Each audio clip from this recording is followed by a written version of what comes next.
Halo semuanya, perkenalkan nama saya Musli Akbar, mahasiswa program studi Sistem Informasi Universitas Terbuka UPWJJ Jakarta. Kali ini saya akan mengerjakan atau menjelaskan tugas algoritma pemrograman yang sudah saya buat, yaitu tugas nomor 2. Di sini di dalam soal kita disuruh untuk membuatkan algoritma dalam bentuk flowchart dan pseudocode untuk kasus berikut. Pada sebuah perusahaan dengan 3 golongan karyawan, yaitu yang pertama, jika golongan A gaji 5 juta, jika golongan B gaji sama dengan 6.500.000, dan jika golongan C gaji sama dengan 9.500.000. Jika karyawan tersebut lembur, maka mereka dibayar per jam dengan ketentuan sebagai berikut. 1. Jika karyawan lembur 1 jam, maka gaji lemburnya 30% dari gaji pokok. Jika karyawan lembur 2 jam, maka gaji lemburnya 32% dari gaji pokok. Dan jika karyawan lembur 3 jam, maka gaji lemburnya 34% dari gaji pokok. Dan jika karyawan lembur 4 jam, maka gaji lemburnya 36% dari gaji pokok. Dan jika karyawan lembur lebih atau sama dengan 5 jam, maka gaji lemburnya 38% dari gaji pokok. Inputan pada flowchart dan pseudocode adalah golongan dan jam lembur, dan outputnya adalah jumlah penghasilan sama dengan gaji golongan dan gaji lembur. Oke, di sini saya sudah membuatkan pseudocode-nya di VS Code ya, dan flowchart-nya saya sudah bikin. Di sini saya akan menjelaskan terlebih dahulu untuk pseudocode. Pseudocode yang saya buat ini digunakan untuk menggambarkan langkah-langkah logis untuk menghitung total penghasilan karyawan dengan berdasarkan golongan dan jam lembur. Tujuannya adalah memberikan gambaran urutan proses yang mudah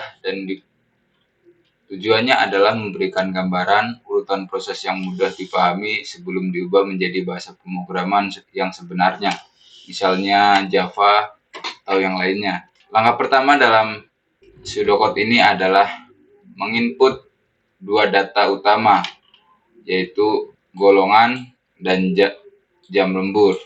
Kedua data ini menjadi dasar untuk menentukan nilai gaji pokok serta besaran gaji lembur yang akan dihitung pada tahap berikutnya. Selanjutnya, pseudocode menggunakan struktur if-else untuk menentukan gaji pokok. Jika golongan A, maka gaji pokoknya adalah 5 juta.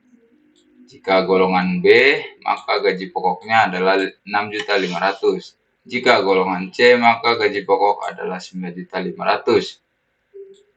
Kemudian tahap selanjutnya yaitu menentukan gaji lembur berdasarkan jumlah jam lembur yang dimasukkan. Kondisi yang digunakan juga berbentuk if-else dengan persentase gaji pokok sebagai dasar perhitungan lembur. Jika jam lembur sama dengan 1, maka gaji lembur adalah 0,30 kali gaji pokok atau 30%-nya dari gaji pokok.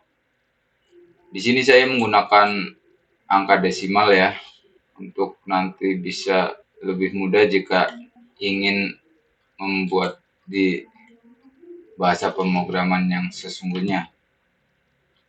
Kemudian lanjut, jika jam lembur sama dengan 2, maka gaji lemburnya adalah 0,32 kali gaji pokok. Jika jam lembur 3, maka gaji lembur 34 atau 34% dari gaji pokok. Dan jika jam lembur 4, maka gaji lembur 0,36 kali gaji pokok. Jika jam lembur sama dengan atau lebih dari 5, maka gaji lembur adalah 0,38 kali gaji pokok. Setelah itu, pseudocode melakukan proses perhitungan total gaji, yaitu menjumlahkan gaji pokok dengan gaji lembur yang telah dihitung sebelumnya. Nilai hasil penjumlahan tersebut disimpan dalam variabel total gaji atau total penghasilan. Kiranya seperti itulah pseudocode yang saya buat. Kemudian kita lanjut ke flowchart. Di sini saya sudah membuat untuk flowchartnya. Flowchart ini berfungsi untuk mempresentasikan algoritma penghitungan gaji dalam bentuk diagram aliran visual. Setiap simbol dalam flowchart menggambarkan jenis aktivitas yang berbeda, mulai dari proses, keputusan, input, terus kemudian hingga output, sehingga alur logika program dapat dipahami secara cepat dan sistematis. Di sini flowchart dimulai dengan simbol start yang menandakan awal proses. Setelah itu kita masukkan simbol input ya untuk memasukkan data golongan dan jam lembur. Data ini digunakan menjadi dasar perhitungan dalam proses berikutnya. Langkah selanjutnya yaitu adalah simbol keputusan atau decision untuk menentukan gaji pokok berdasarkan golongan. Di sini kita input jika golongan A maka gaji pokok 5 juta.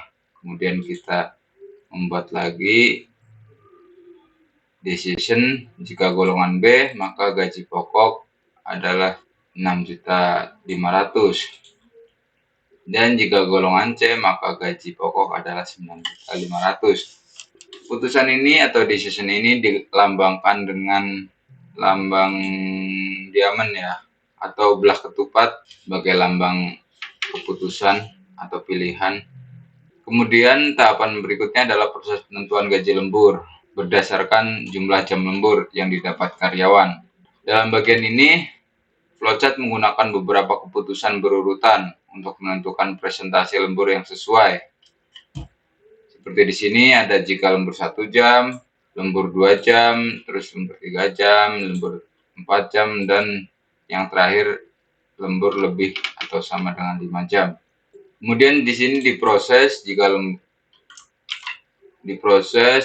1 jam maka akan memproses gaji lembur sama dengan gaji pokok dikali 0,30 atau 30%-nya dari gaji pokok. Begitu juga seterusnya. Jika lembur 2 jam, maka akan memproses gaji lembur 32% dari gaji pokok. Kemudian jika lembur 3 jam, maka gaji lembur sama dengan gaji pokok dikali 0,34 atau 34% dari gaji pokok. Kemudian jika lembur 4 jam, maka gaji lembur sama dengan gaji pokok kali 0,36. Dan yang terakhir, jika lembur lebih atau sama dengan 5 jam, maka gaji lemburnya adalah gaji pokok dikali 0,38. Setelah besaran gaji lembur dihitung, maka akan melanjutkan ke simbol proses untuk menghitung total penghasilan, yaitu dengan menambahkan gaji pokok dengan gaji lembur. Selanjutnya, hasil perhitungan total penghasilan akan ditambahkan dengan simbol output, atau di sini saya menulisnya dengan total penghasilan, dan penghitungan telah selesai. Kiranya seperti itu yang bisa saya sampaikan untuk tugas nomor 2 algoritma pemrograman. Apabila ada kekurangan, mohon maaf. Wassalamualaikum warahmatullahi wabarakatuh.